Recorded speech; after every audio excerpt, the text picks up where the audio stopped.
It is 12 minutes to 5 here on Statewide.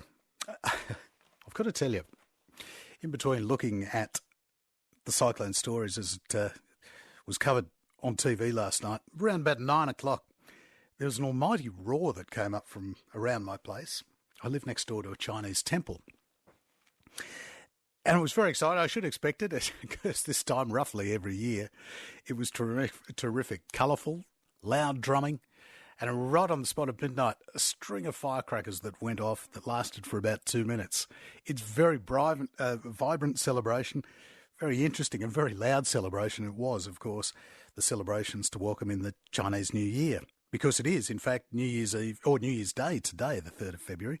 And according to the Chinese Zodiac, it is now the year of the rabbit. But this is just a little of what it sounded like last night.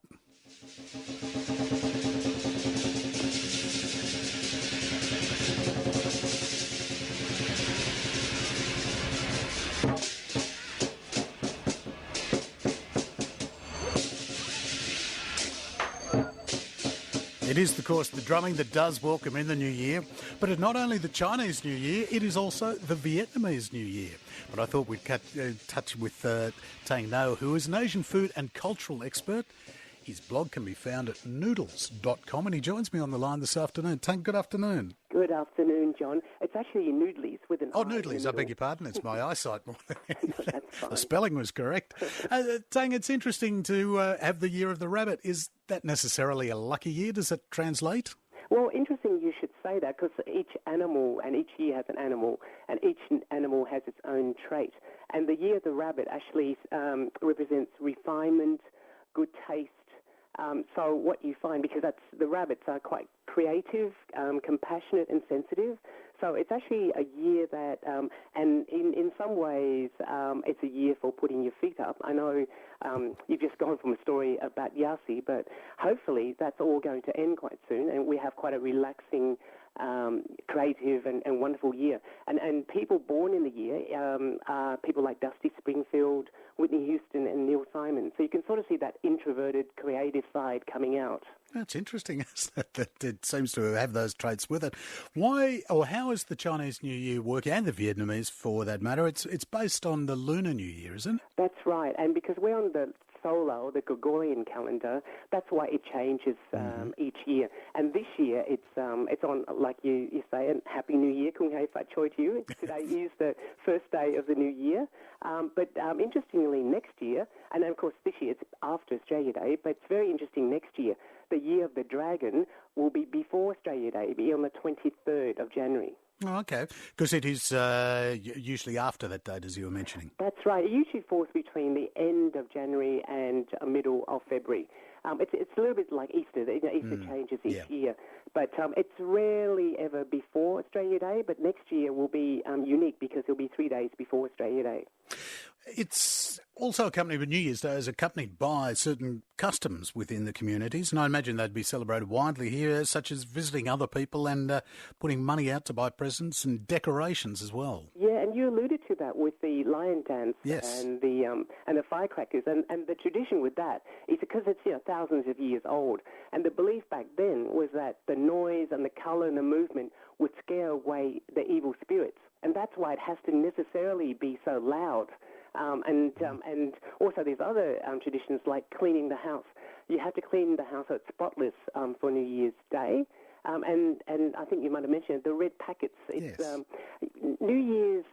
Chinese New Year's Day is a little bit of a cross between our own, Australia's New Year's Day and Christmas, because it's not just about looking forward in a new year. It's about family and giving presents, just like you do at Christmas. So instead of giving presents, the Chinese give money to young people, children or unmarried adults, as a sign of love and giving for the new year. And I think the other part too, which is really interesting, is that the Chinese New Year traditionally is a time to reconcile and forget all the grudges that were held during the year. Absolutely, because you cannot fight on the first day of the year. Whatever happens on today, and John, I hope all your listeners are listening to this, whatever happens on the first day of the year will likely repeat itself for the rest of the year. So no fighting today.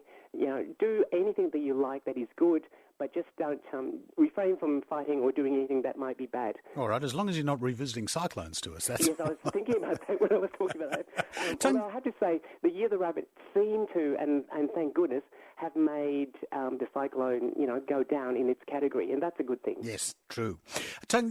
Chinese New Year is also shared by Vietnamese New Year, but they don't share the same symbols in terms of the animals. Yes, that's quite right, John. And the interesting part is this year, usually it's the same animal, but this year it's different.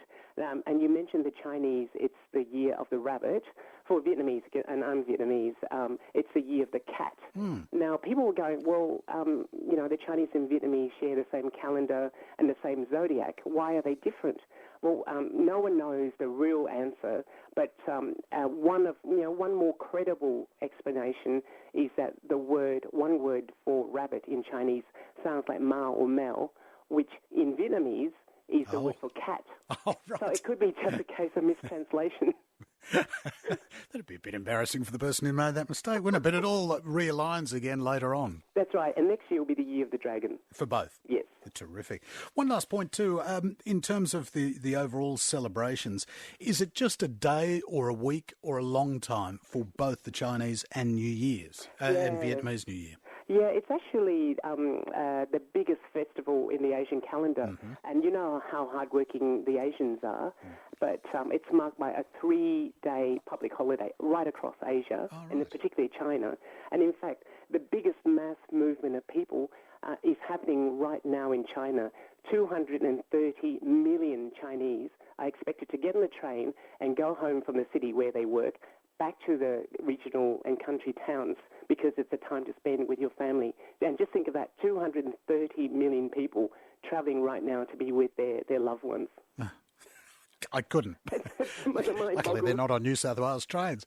Thang, good to catch up with you this afternoon. I won't try and say it in Chinese or Vietnamese, but Happy New Year to you as well. Thank you, John. Thank you. Thang Ngo, Asian food and cultural expert, and his blog can be found at noodlies.com.au. It is 5 to 5 here on Statewide.